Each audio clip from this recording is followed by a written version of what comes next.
didn't see you there. Kidding, of course I did. So, welcome to the first episode of Celebrant Jay on the couch. Literally.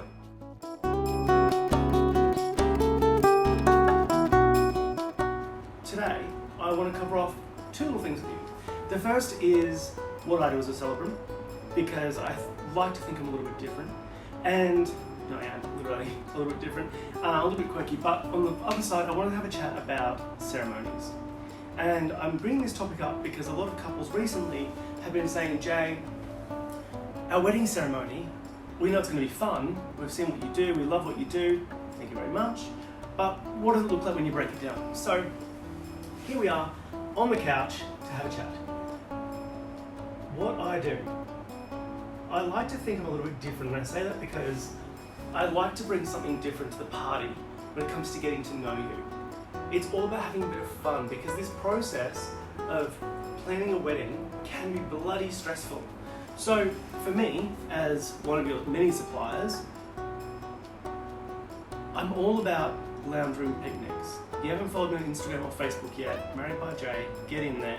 However, lounge room picnics is this moment for you. I'm not there. Although if you have really good food and wine, just let me know, because I always swing by. But I have a few rules with lounge room picnics, and lounge room picnics should consist of your favourite alcohol. If you don't drink, your favourite, something that'll make you happy, some nibbles, and some you time. So no kids, no, it's just you. And there's two sections. The first is what I like to call the bones of the day. It's the how did you both meet, what time's everything happening. It gives me real clarity around that space. Part B is a section that you guys do separately, and it's where you tell me all about the person that you're just about to marry. The person who's going to be standing there in the VIP section at the front with me. Why are they there? What's happened in this time that you've known each other?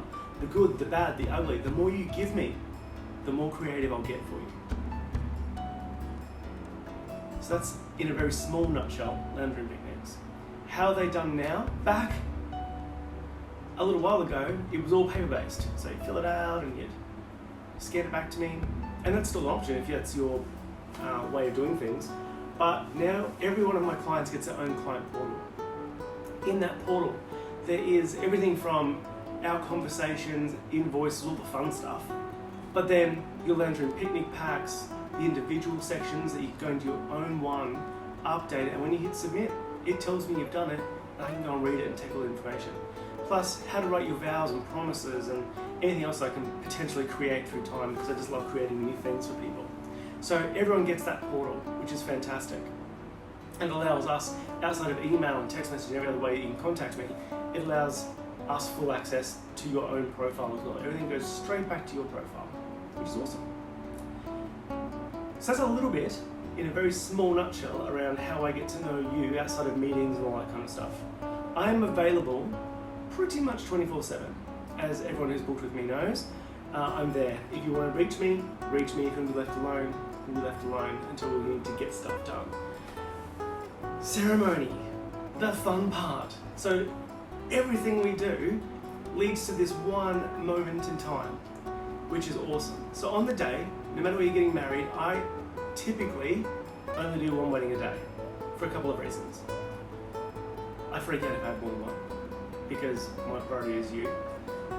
And B, my priority is you. So I want to be there early, and I get to your venue nice and early for a few reasons as well. So I like to come and check on you both if you're close by getting ready, just to make sure you're all calm, cool, collected, we're ready to roll. B, I like to go and check the venue. So whether it's the reception space that's nearby and the ceremony space, or if it's just the ceremony space. I'm not untoward in getting a broom out or watering flowers because it's hot, or just being in the space just to make sure it's all ready to rock and roll. And meet and greet the staff and just have a chat with them. C, and actually the most important section outside of hanging out with the two of you, is meeting and greeting your guests. Because they too can be nervous and anxious. Weddings have changed. It's not standard anymore, the bride's side, the groom's side, or how's formality is going to happen. Things are different. So people haven't been to a wedding for a long time. Your wedding probably will be very different to something they've seen in the past, which is awesome. Time's changing. So I'm there to meet and greet. I'm there to shake hands, give hugs, calm people down, test all my equipment, all that kind of stuff.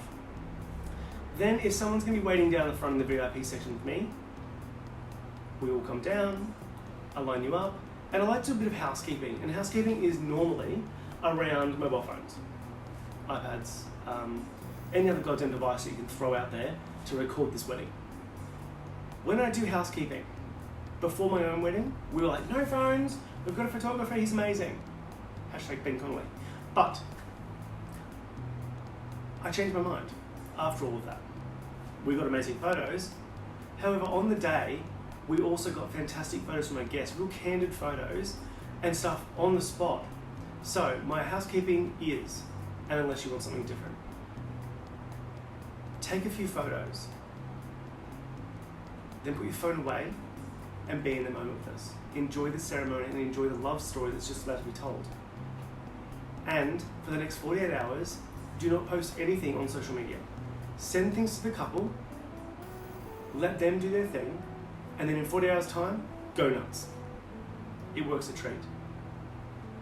But my objective is, when you tell people not to pull their phones out, they're going to.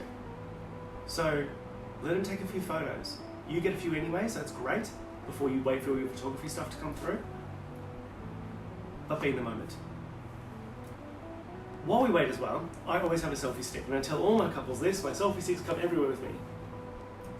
Because whoever's waiting down the front gets to line up their bridal party down the aisle, a little bit offset so we can see their amazing outfits, and then we do 3 sets of photos. We do a smiling photo, we do a funny photo, we'll call it a crazy photo, the more crazy we can get the better, and we do a boomerang.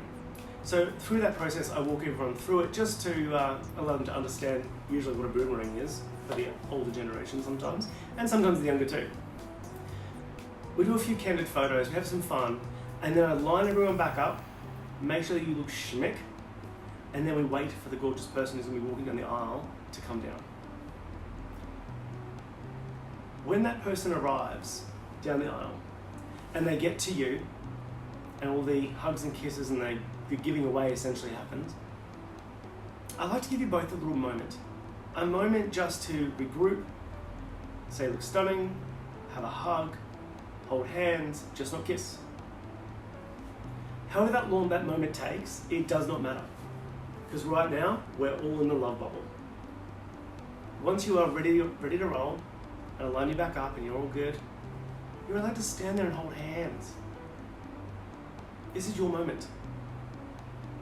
I will move from center off to the side. Because as much as I love a great photo, I also respect the fact that this is your wedding, not mine.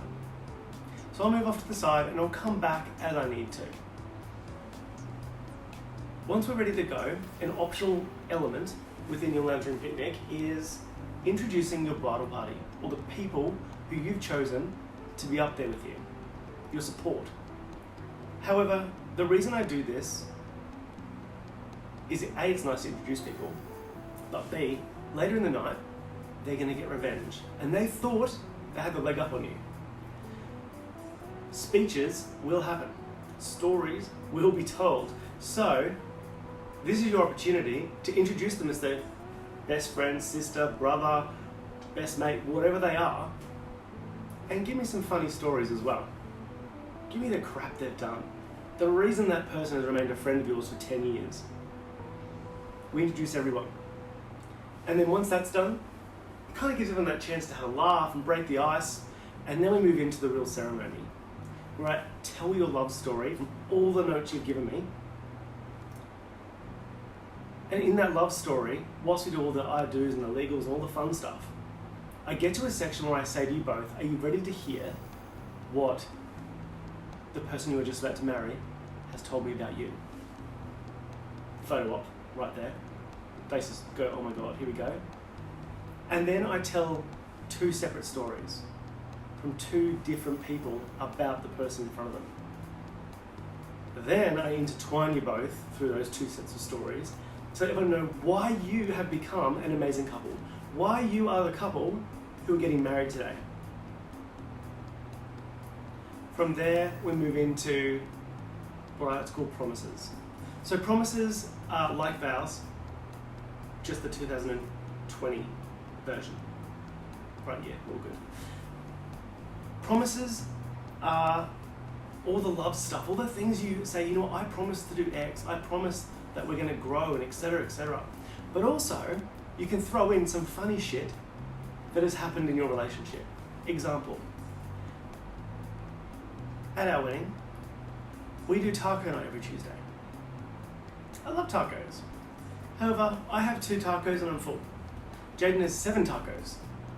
7. That's 5 extra tacos that I have to sit there listening to and crunching through. I've tried the soft shell, don't worry. Crunchy ones are better. So I deal with that. So I promise that in my promises. I promise to continue having taco night, even though it absolutely kills my chewinitis, which is not yet a medical term, but we're going to call it chewinitis. You can have fun. This is your little moment, and it's this moment where it's just the 2 of you. There's not the other 80 guests, 100 guests sitting out there. It's just the 2 of you having a conversation. From there, we move into the signing. So I'll invite your witnesses to come up if they're not already standing with us. And we go over and we sign a few documents, all the fun stuff, a few photo ops, etc. We tell your guests just to hang out, have a chat to the person beside you, in front of you, behind you, get to know them, because soon we're going to be partying together. And then, once you've done that, I get you both to come back to me. And I like to give a few more parting words, depending on your style, your relationship, your the things that make you the 2 of you. Everything is very bespoke to the 2 of you in this moment, in the whole ceremony, but this moment is, if you've met via something that you've got something in common, I will intertwine quotes and bits and pieces. And then I literally will ask everyone to stand up, clap, cheer, high five, whatever needs to happen as we announce you as the couple that you are. And off you go into the sunset. After all of this is done, I like to check all my stuff's been signed properly and we're all good, because that moment can be a bit of a, what just happened? I hang around. I like to hang around and have a chat to your guests, see if you're a photographer or your videographer need a hand, because usually they've got quite a list of photos to do, so I'll help round people up and take those photos. Sometimes you just need my speaker to be there just to play some chill out music whilst all this happens. That's cool. You're my only commitment for the day. Eventually, I'll go back to your reception space, it's close by, leave you a few little gifts and all your certificates and bits and pieces, and walk off into the sunset. And you for me, usually in the next couple of days anyway. And you guys get to party. That is your ceremony in a very short 5-minute window. Sounds nice and quick, but most ceremonies do go for between 15 minutes and 30 minutes, depending on what you'd like. But it's also all the pre-work before that. It's the touch points, it's the meetings, it's the getting to know you section. And your ceremony isn't just written and then read out. Your ceremony is actually written, recited about 20 times, because I like to be watching the crowd and the 2 of you. I'm not there to look at my book or iPad for the entire ceremony. I like to somewhat know it off by heart. So I'm there recording and then re-recording. Sometimes actually being in the house, my neighbours hate me. They'll be in the house and they've heard this bloody ceremony 10 times, and I'm actually just there saying it and recording it, and then listening and going, you know what, you could tweak that, we could change this. And then I'm also with my laptop changing things, because I write very differently to how I speak. But anyway, I'm going to wrap this up here. I think you get the general idea. I'm fun, I'm creative. I like for you on the day to absolutely be in the moment. This is your moment. And your guests will also be in the moment with you. We'll just keep you cool, calm, and collected. So, from me, I'm over and out. If you're interested in a fun, fantastic, amazing celebrant, marriedbyjay.com.au. Same on all the socials, Facebook, Instagram. If you're not following me on Facebook and Instagram, who are you anyway? Honestly though, get in touch. And I look forward to having a chat and meeting you all. Ciao.